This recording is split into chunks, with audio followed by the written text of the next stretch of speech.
తెలుగు సినీ పరిశ్రమకు ప్రభుత్వం అత్యంత ప్రాధాన్యతనిస్తుందన్నారు డిప్యూటీ సీఎం బట్టి విక్రమార్క. దేశవ్యాప్తంగా ఫిలిం ఇండస్ట్రీకి హైదరాబాద్ ను కేంద్రంగా చేయాలన్న ఆలోచనతో ప్రజా ప్రభుత్వం పనిచేస్తుందని చెప్పారు. సెక్రటేరియట్ లో గద్దర్ సినిమా అవార్డుల జ్యూరీ సభ్యుల సమావేశం జరిగింది. బాంబే, కోల్కతా, చెన్నై వంటి పట్టణాల్లో సినీ ఇండస్ట్రీ పెరగడానికి అంతగా అవకాశాలు లేవని, దేశంలో ఉన్న అన్ని భాషల ఇండస్ట్రీ హైదరాబాద్ లో విస్తరించడానికి సానుకూల అంశాలు అనేకంగా ఉన్నాయని డిప్యూటీ సీఎం తెలిపారు.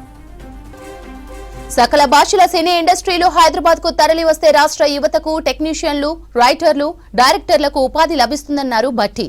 సినీ ప్రపంచ మార్కెట్ కు హైదరాబాద్ కేంద్రంగా మారుతుందని తెలిపారు. ఇందుకు సంబంధించిన బ్లూ ప్రింట్ ప్రభుత్వం తయారు చేస్తుందని తెలిపారు. గత ప్రభుత్వం కొన్ని దశాబ్ద కాలం పాటు సినిమా రంగానికి సంబంధించిన అవార్డుల విషయంలో నిర్లక్ష్యం వహించి వదిలేస్తే సమాజంలో అత్యంత ప్రభావం చూపే సామాజిక పరివర్తన తీసుకొచ్చే సినిమా రంగాన్ని సీఎం రేవంత్ రెడ్డి నాయకత్వంలోని ప్రజా ప్రభుత్వం అవార్డులిచ్చి తిరిగి ప్రోత్సహించడం ప్రారంభించిందని తెలిపారు. సమాజం కోసం కళల ద్వారా తన జీవితాన్ని త్యాగం చేసిన గొప్ప మహానుభావుడు గద్దరని డిప్యూటీ సీఎం తెలిపారు.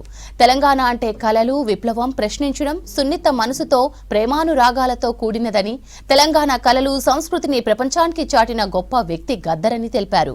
అందుకే వారి పేరు మీద గత సంవత్సరం నుండి సినిమా అవార్డులు ఇవ్వడం ప్రారంభించింది. సినీ రంగాన్ని ప్రోత్సహిస్తున్నామని తెలిపారు.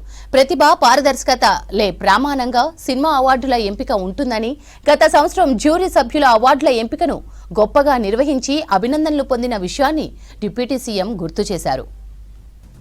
ప్రతి పని సమాజానికి ఉపయోగపడాలి, ప్రజలకు జవాబుదారీగా ఉండాలన్న లక్ష్యంతో ప్రజా ప్రభుత్వం పనిచేస్తుందని తెలిపారు బట్టి. గద్దర్ అవార్డుకు ఎంపిక చేసే సినిమాలో కమర్షియల్ అంశంతో పాటు సామాజిక సందేశం తప్పనిసరిగా ఉండేలా జాగ్రత్త తీసుకుంటే రాబోయే రోజుల్లో సమాజంలో మంచి సినిమాలను ప్రోత్సహించేందుకు అవకాశం ఉంటుందని డిప్యూటీ సీఎం తెలిపారు. ఈ నెల 6 నుంచి గద్దర్ సినిమా అవార్డుల స్క్రీనింగ్ కార్యక్రమం ప్రారంభమవుతోంది. 19న ఉగాది పండుగ రోజు గద్దర్ అవార్డుల పంపిణీ కార్యక్రమాన్ని రాష్ట్ర ప్రభుత్వం ఘనంగా నిర్వహిస్తుందని తెలిపారు బట్టి. గద్దర్ అవార్డుల పంపిణీని ఈ సంవత్సరం కూడా అదే రీతిలో పెద్ద ఎత్తున నిర్వహిస్తామన్నారు.